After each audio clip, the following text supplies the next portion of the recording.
रायबरेली प्रदेश सरकार के मंत्री दिनेश प्रताप सिंह ने विपक्ष पर जमकर हमला बोला। दलमोड़ क्षेत्र के बलीपुर गांव में क्रिकेट टूर्नामेंट के समापन पर पहुंचे दिनेश प्रताप सिंह ने कांग्रेस सांसद प्रियंका गांधी पर हमला बोलते हुए कहा कि अगर मुस्लिम वोट चाहिए तो बेटी की शादी मुस्लिम लड़की से कर दो, अगर क्रिश्चियन का वोट चाहिए तो बच्चों का नाम क्रिश्चियन नाम रख दो। लेकिन देश अब इन चीजों से बहुत आगे निकल चुका है। बांग्लादेश में हो रही हिंदुओं की हत्या को लेकर भी उन्होंने विपक्ष की चुप्पी पर चिंता जताते हुए विपक्ष को घेरा और उन्होंने कहा जनता समय पर इसका जवाब अवश्य देगी। कांग्रेस में मनरेगा बचाओ संग्राम के तहत किए जा रहे आंदोलन पर भी उन्होंने कहा। विकसित भारत की जी राम जी योजना को लेकर कांग्रेस द्वारा फैलाई जा रही भ्रम पर कहा कि पहले भी योजनाओं के नाम कई बार बदले जा चुके हैं। जी राम जी योजना 2047 तक विकसित भारत बनने में महत्वपूर्ण साबित होगी।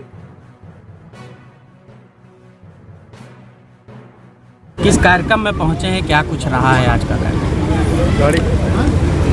देखिए, कोई भी सकारात्मक कार्य रायबरेली की पावन भूमि पर कोई नौजवान अगर करे तो हर बड़े का धर्म है उसे आशीर्वाद देना चाहिए, उसे शुभकामनाएं देना चाहिए।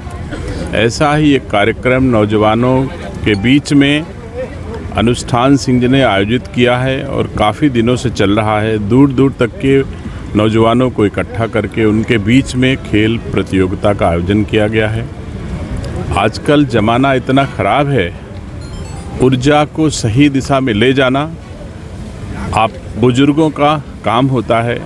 सही दिशा में दलमऊ के रायबरेली के लोग अपने घर परिवार के नौजवानों को दिशा दें, ऐसी मैं उम्मीद करता हूं और अनुष्ठान जी के लिए मैं शुभकामनाएं देता हूं कि उन्होंने सकारात्मक सोच के साथ अच्छा काम करके समाज में अपनी पहचान स्थापित करने का उद्देश्य उनका ईश्वर सफल करे। मैं उन्हें दुआएं, उन्हें शुभकामनाएं, उन्हें अपना आशीर्वाद देता हूं। मंत्री जी, एक सवाल है करके जो है कांग्रेस लगातार जो है प्रदर्शन कर रही है, कहीं पे जो है अलग अलग तरीके से।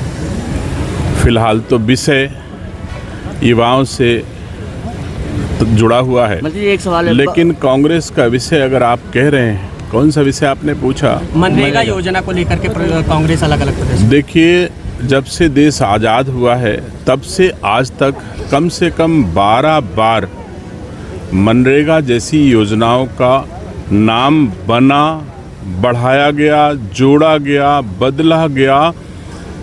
ये कोई नई बात नहीं है और हमारे देश के यशस्वी प्रधानमंत्री जी समय समय पर देशवासियों के गांव की आवश्यकता के अनुसार उनको अधिकार है कि और बेहतर गांव हो और सुरक्षित गांव के लोगों का भविष्य हो, उसके लिए उन्होंने योजनाएं बनाई हैं।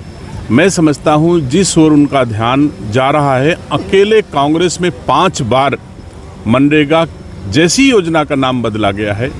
तो मैं समझता हूं अगर उनको लगता है कि महात्मा गांधी जी के नाम को हटाया गया है, मैं कह सकता हूं कि महात्मा गांधी जी हों चाहे सरदार वल्लभ भाई पटेल हों, इनकी मेहनत परिश्रम की बदौलत कांग्रेस ने सम्मान हासिल किया। लेकिन इनको कितना सम्मान दिया है, मैं समझता हूं जितना मोदी जी ने महात्मा गांधी जी को, सरदार वल्लभ भाई पटेल जैसे महापुरुषों को सम्मान किया होगा, उतना कांग्रेस ने कभी सम्मान नहीं दिया। मंत्री जी, आखिरी सवाल, बांग्लादेश में हो रही हिंदुओं की हत्या पर विपक्ष चुप है पूरी तरह से, क्या कहें? देखिए, यही लोग हैं जो SIR पर भारत निर्वाचन आयोग को क्रिटिसाइज कर रहे हैं। आप बताइए, SIR कितनी महत्वपूर्ण चीज़ थी कि एक ऐसी विशुद्ध मतदाता सूची बने जिसमें कोई घुसपैठिया, कोई अमन के दुश्मन ना हो, कोई ऐसे लोग जिनका हमारे देश के प्रति मोह ना हो। जो ऐसे लोग मतदाता सूची में आ गए थे, लाखों लाख लोग इससे हटाए गए हैं। बहुत सारे राजनीतिक लोगों की सोच, चाहे वो ममता बनर्जी जी हों, चाहे अखिलेश यादव जी हों, चाहे राहुल गांधी जी हों, ऐसे लोग चाहते हैं हमारा मतदाता बढ़ जाए, हमारा वोट बढ़ जाए, भारत रहे चाहे ना रहे।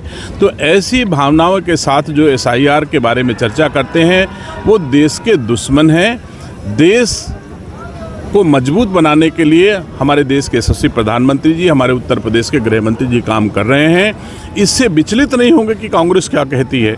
विचलित तब होते जब देश की जनता को अच्छा न लगता। देश की जनता को मोदी जी के काम और योगी जी के काम अच्छे लग रहे हैं, उत्तरोत्तर वो उन्हें अपना आशीर्वाद दे रही हैं, सेवा का अवसर दे रहे हैं, तो हम तो जनता के प्रति उत्तरदायी हैं, ना कि कांग्रेस और समाजवादी पार्टी के प्रति। प्रियंका गांधी अपने जन्मदिन पे एक बार फिर से उत्तर प्रदेश में जो है पूरे बहुमत से आ रहे हैं। हर जिले, हर मुख्यालय पे प्रेस कॉन्फ्रेंस की बात कांग्रेस से कह रही है। क्या लग रहा है इस बार 2027 के चुनाव? फिलहाल प्रियंका गांधी की किस्मत में बहुमत नहीं है और हिंदुस्तान का बहुमत तो नहीं होगा, इसमें कोई दो राय नहीं है। जिसको भारतीय संस्कार संस्कृति का जरा सा ज्ञान ना हो, आप मुझे बताइए कि इसमें चाहे वो पत्रकार साथी हों, चाहे इस कार्यक्रम में उपस्थित लोग हों, कोई भी भारत में भारतीय